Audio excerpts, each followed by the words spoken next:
Assalamualaikum warahmatullahi wabarakatuh. Selamat sore, salam sejahtera untuk kita semuanya. Hamdan wa syukranillah, salatu wassalamu ala rasulillah, Sayyidina Maulana Muhammad ibni Abdillah, wala hawla wala quwata illa billah, amma ba'd. Yang saya hormati Mas Menteri Bro Sandiaga yang barangkali sudah meninggalkan acara ini. Yang saya hormati Ibu Gubernur Jawa Timur, Ibu Khalifah Indar Parawansa. Semoga sehat selalu, Bu. Amin. Sahabat saya Bupati Ponorogo, Pak Haji Giri Sancoko. Ini kalau teman-teman Unitomo pengen tahu perjuangan Pak Giri jadi bupati, itu tanya saya. Beliau ini from zero to hero. Maka kalau anak-anak Unitomo melihat kesuksesan oleh seseorang, jangan lihat suksesnya tapi lihatlah prosesnya. Karena sukses itu melalui banyak proses, bukan melalui banyak protes. Ketua Lidikti Wilayah 7 Profesor Dr. Insinyur Suprapto DEA dan tentunya Sohibul Hajat acara kita hari ini Ibu Rektor Marwiyah yang mudah-mudahan walaupun usianya kolonial tapi seleranya milenial. Dan seluruh peserta Zoom dalam rangka Dies Natalis Unitomo ke-40 serta mensyukuri 76 tahun Indonesia merdeka dan ikhtiar batin agar Allah mengangkat virus corona dari bumi Indonesia. Saya sepakat kalau kita tertimpa musibah itu kembalinya langsung kepada Allah. Karena Al-Quran mengatakan fafirru ilallah. Larilah kamu kepada Allah. Saya sering mengatakan gembok tidak pernah dibuat tanpa kunci. Demikian pula Allah tidak pernah memberi masalah tanpa solusi. Untuk itu tetap usaha, berdoa, dan sabar menanti, jalan keluar itu akan datang. Pasti. Sebelum saya lanjutkan, saya pengen kirim Fatihah untuk 9 tokoh Nahdlatul Ulama yang bergelar pahlawan nasional. Mari sama-sama mengirimkan Fatihah kepada 9 tokoh NU yang bergelar pahlawan nasional. Yang pertama tentunya Kiai Haji Hasyim Asy'ari. Ini sambil saya mengingat-ingat ini supaya anak-anak Unitomo juga tahu nama-nama pahlawan. Hari ini krisis kebangsaan. Ketika kita dihadapkan kepada persoalan kebangsaan, tapi juga di satu sisi kita kurangnya pendidikan tentang wawasan kebangsaan. Sebelum saya lanjutkan, barangkali Bapak Ibu, dulu orang kayak saya ke atas ini barangkali sampai Bu Khofifah itu. Ketika masih SD itu kan diajarkan banyak hal untuk mencintai bangsa ini. Soal kurikulum pendidikan dulu di SD kita diajarkan PSPB, Pendidikan Sejarah Perjuangan Bangsa. Bagaimana kemudian kita dikenalkan dengan nama-nama pahlawan. Kemudian kita juga diwajibkan untuk bisa dan menyanyikan lagu-lagu kebangsaan. Bagaimana kemudian kita dipahamkan terhadap Pancasila dengan kurikulum namanya PMP. Tidak hanya itu, setiap kita masuk dari satu jenjang pendidikan ke jenjang yang lain, kita diadakan penataran P4 dan lain sebagainya. Sehingga wajar orang-orang kayak saya ini kemudian betul-betul mencintai bangsa ini, mencintai para pahlawan yang ada di dalamnya. Namun coba dilihat hari ini, ketika krisis kebangsaan itu muncul, justru pendidikan-pendidikan yang tadi saya sebutkan tidak ada. Anak-anak sekarang sudah tidak lagi kenal dengan nama-nama pahlawan, seperti Cut Mutia, dan lain sebagainya yang dikenal hari ini hanya Cut Keke, Cut Tari, Cut Mini barangkali. Kenapa? Karena memang tidak ada pendidikan untuk itu. Lebih hafal dengan lagu-lagunya BTS dibandingkan dengan lagu-lagunya lagu-lagu kebangsaan dan lain sebagainya. Sudah banyak kita yang tidak paham dengan Pancasila dan lain sebagainya. Bahkan mirisnya, puncaknya adalah ketika nama Kiai Haji Hasyim Asy'ari hilang dari Kamus Besar Bahasa Indonesia. Maka coba yuk, sebagai bangsa yang menghargai sejarah para pahlawannya, Kita belajar soal itulah. Yuk kita baca Fatihah untuk 9 tokoh Nahdlatul Ulama yang bergelar pahlawan nasional, ila hadrati Nabi Mustafa Muhammadin sallallahu alaihi wasallam, wa ila hadrati Simbah Kiai Haji Hasyim Asy'ari, wa ila hadrati Kiai Haji Idham Khalid, wa ila hadrati Kiai Haji As'ad Samsul Arifin, wa ila hadrati Kiai Haji Abdul Wahab Hasbullah, wa ila hadrati Kiai Haji Abdul Wahid Hasim, ila hadrati Kiai Haji Mashkur, wa ila hadrati Kiai Haji Zainal Mustafa, wa ila hadrati Kiai Haji Brigjen Sam'un, wa ila hadrati Kiai Haji Zainul Arifin. Lahumul Fatihah. A'udzubillahi minasyaitonir rajim. Bismillahirrahmanirrahim. Alhamdulillahirabbil alamin arrahmanir rahim maliki yaumiddin. Iyyaka na'budu wa iyyaka nasta'in. Ihdinas siratal mustaqim. Shiratal ladzina an'amta 'alaihim ghairil maghdubi 'alaihim waladdallin. Amin. Bapak Ibu dan peserta Zoom yang saya muliakan, kenapa tadi saya katakan sepakat dengan acara-acara seperti ini, mengetuk pintu langit. Saya sering mengatakan ketuklah pintu langit dengan doa, karena yang terlockdown hanya buminya, langitnya masih terbuka untuk semua hambanya. Barangkali PPKM darurat menutup akses udara, PPKM darurat menutup akses laut, PPKM darurat menutup akses darat. Tetapi yakinlah PPKM darurat tidak pernah bisa menutup akses kita kepada Allah Subhanahu wa Ta'ala. Yakinlah PPKM darurat tidak akan pernah memutus mata rizki yang Allah berikan kepada kita dari segala penjuru arah. Nah, ngomong soal ini, saya teringat bagaimana kemudian dalam kitab Hikam itu ada pembahasan tentang rojak. Rojak. Ada bahasa rojak, ada bahasa tamanni. Ada bahasa tamanni. Disebutkan ar-roja'u ma qoronahu amalun wa illa fahuwa umniyatun. Harapan adalah sesuatu yang diikuti oleh amalan. Jikalau tidak, maka ia hanyalah angan-angan. Angan-angan. Saya kemarin baru Zoom meeting dengan Menteri Kesehatan dan Menteri Perhubungan terkait tingginya COVID-19 di Yogyakarta, wabil khusus di Kabupaten Bantul. Saya kemarin sampaikan kepada teman-teman di pemerintahan, yuk coba dievaluasi Pak Menteri. Apa? Program pemerintah selama ini untuk mengatasi COVID-19 itu masuk ke rojak apa taman? Bedanya apa, Gus? Oh beda, Pak. Kalau rojak itu sebuah amalan, ya, sebuah cita-cita atau keinginan yang disertai dengan amalan, dengan ikhtiar dan usaha. Sementara kalau tidak ada usaha dan ikhtiar itu namanya tamani atau angan-angan. Jadi cara gampangnya begini, mahasiswa-mahasiswi Unitomo belajar nggak mau, kuliah jarang masuk, tugas nggak pernah dikerjakan. Tapi tahu-tahu nulis status WA. Akan indah pada waktunya. Itu kira-kira tamani apa rojak? Jelas itu tamani. Angen-angen tok itu. Angen-angen tok.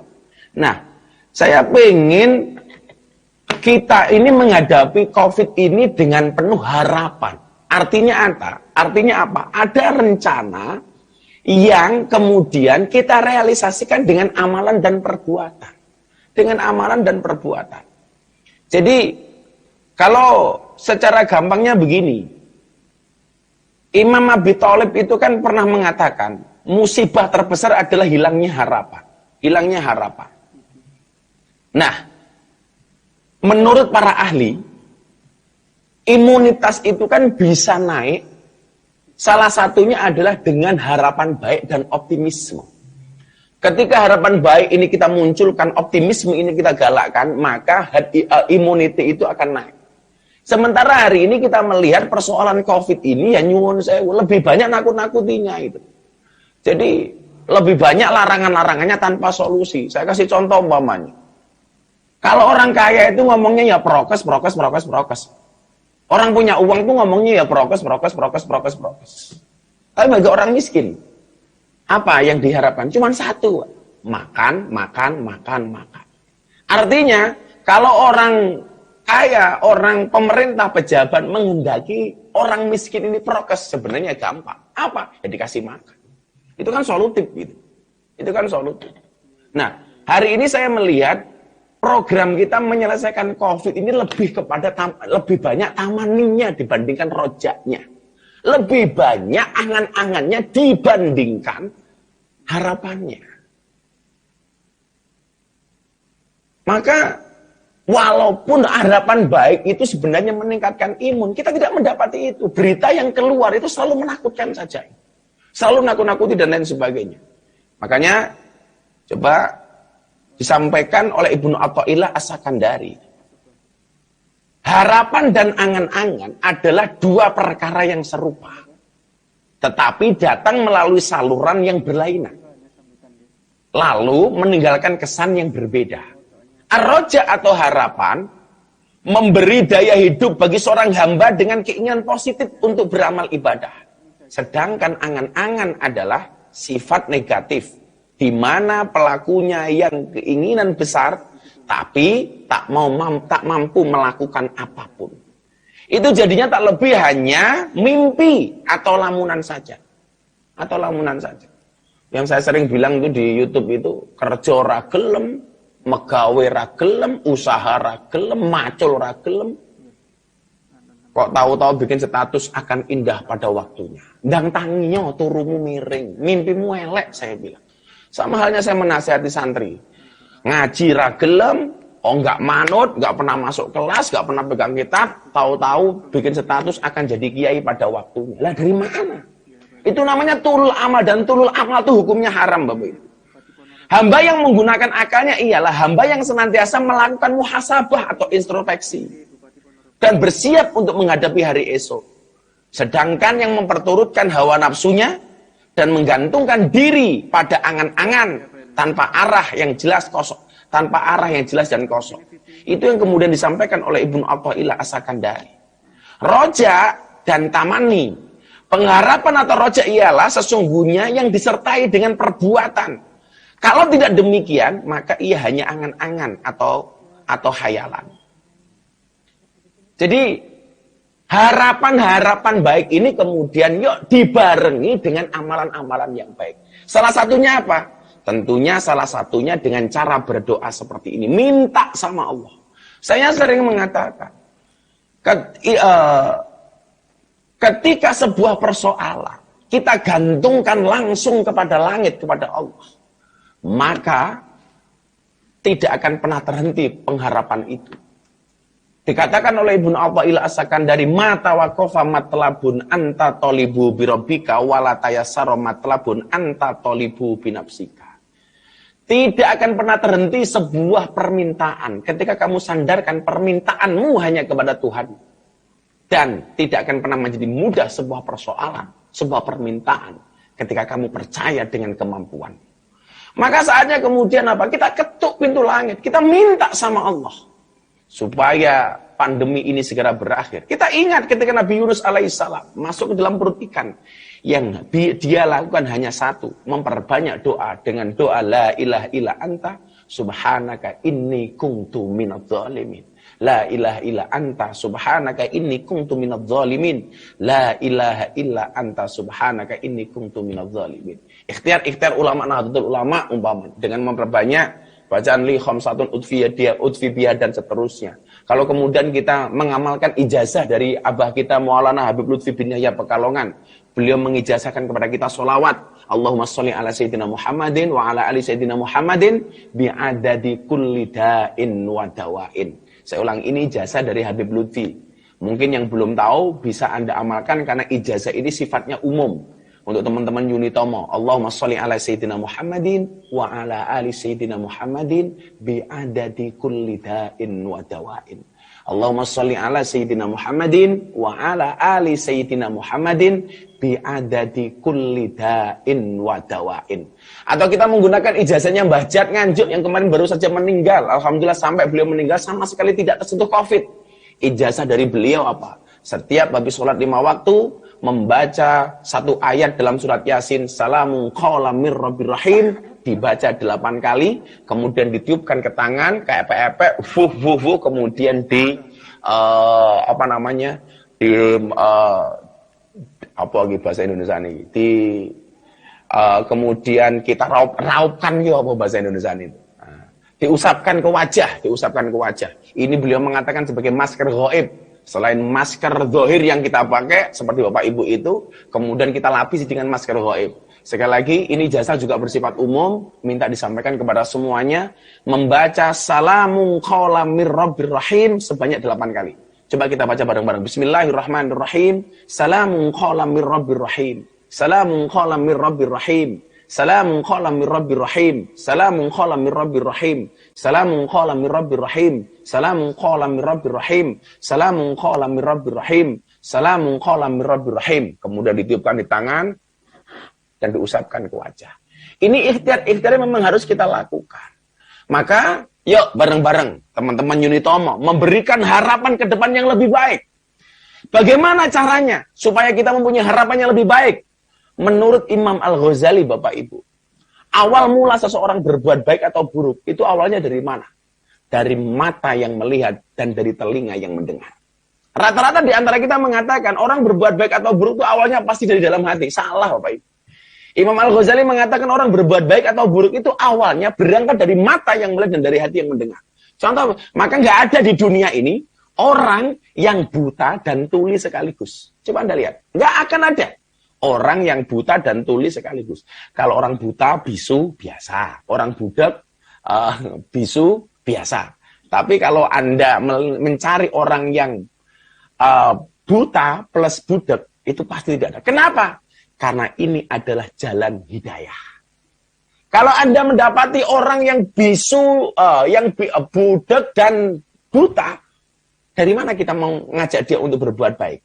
Diwenehi contoh matanya ra iso ndelok, dinasihati matanya tidak pernah dengar. Nah, mata dan telinga, mata yang melihat, telinga yang mendengar, kemudian akan direkam oleh otak, masuk ke dalam hati, keluar melalui lisan, dan diaplikasikan melalui perbuatan. Maka saya berharap teman-teman ini yuk menjadi agen kebaikan. Jangan menyebarkan hal-hal yang kemudian justru menghilangkan harapan baik. Terutama melalui medsos ini teman-teman mahasiswa dan mahasiswi. Teman-teman mahasiswa. Hari ini banyak kemudian orang mengalami ketakutan-ketakutan yang berlebih-lebihan.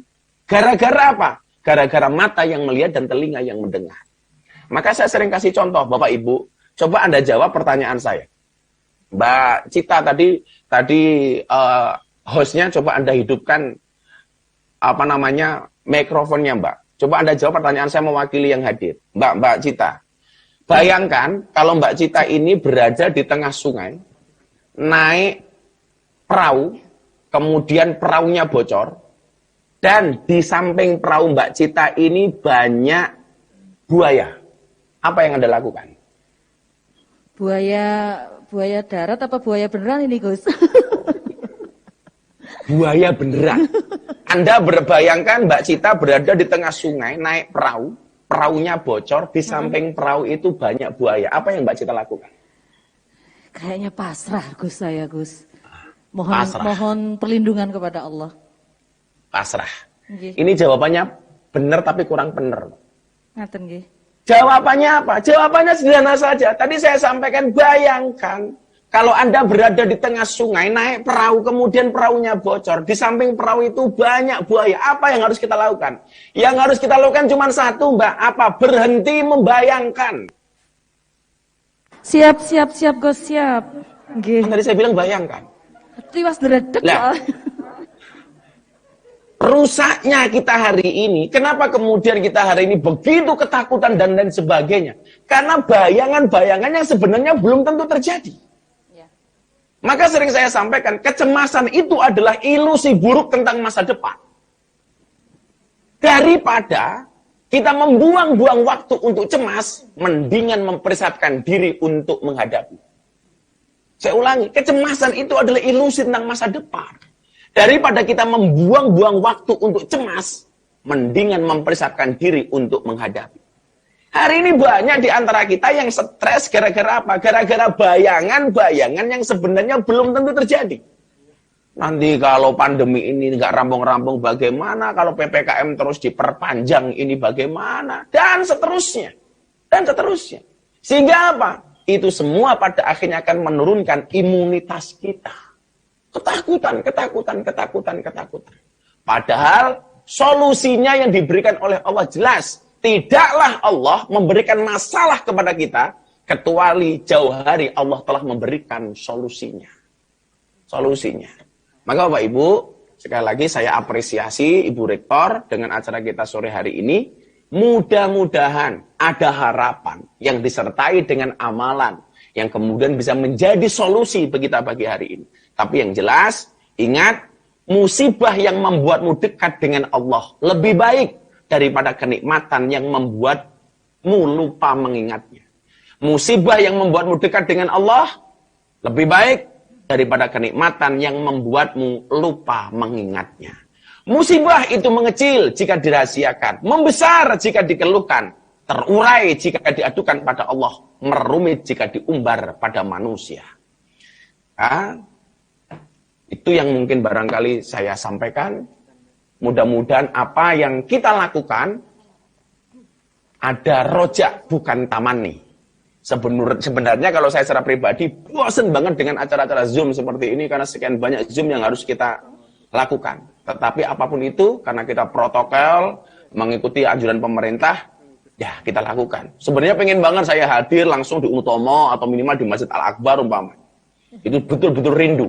Itulah bedanya rindu dengan luka. Luka bisa sembuh sedangkan rindu makin kambuh. Sebelum saya tutup, mari bersama-sama bersolawat dan pesan saya untuk semua teman-teman mahasiswa dan mahasiswi di Unitomo, selalu saya sampaikan, orang yang niat belajar, dimanapun dia akan mendapatkan pelajaran, tapi orang yang tidak niat belajar, sedang belajar pun, dia tidak akan pernah mendapatkan pelajaran. Insya Allah, kita semua termasuk orang-orang yang niat belajar. Bermimpilah dalam hidup, jangan hidup dalam mimpi. Shallu ala Nabi Muhammad. Hasbi Rabbi Jalallah ma fi qalbi ghairullah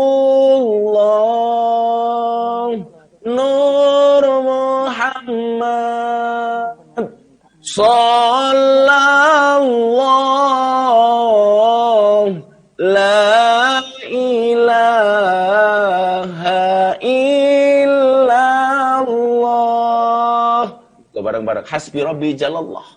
Cukuplah Allah yang Maha-Agung sebagai penolongku. Ma fi qalbi ghairullah. Tidak ada sesuatu pun di dalam hatiku kecuali asmamu ya Allah. Nur Muhammad sallallahu, cahaya Muhammad yang kau bersolawat kepadanya. La ilaha illallah.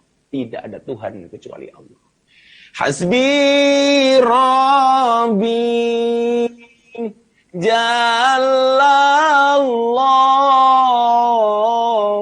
ma fi qalbi ghairullah Nur Muhammad Sallallahu la ilaha illallah Hasbi Rabbi Jalallah ma fi qalbi ghairullah Nur Muhammad Sallallahu la ilaha illallah. Akhirnya Bapak Ibu, ingat, orang cerdas itu ialah orang-orang yang meninggalkan dunia sebelum ia meninggal dunia. Dia bersedekah sampai kaya, bukan kaya baru bersedekah. Dia berdakwah sampai alim, bukan sudah alim baru berdakwah. Dia datang ke masjid sampai tua, bukan tua baru ke masjid.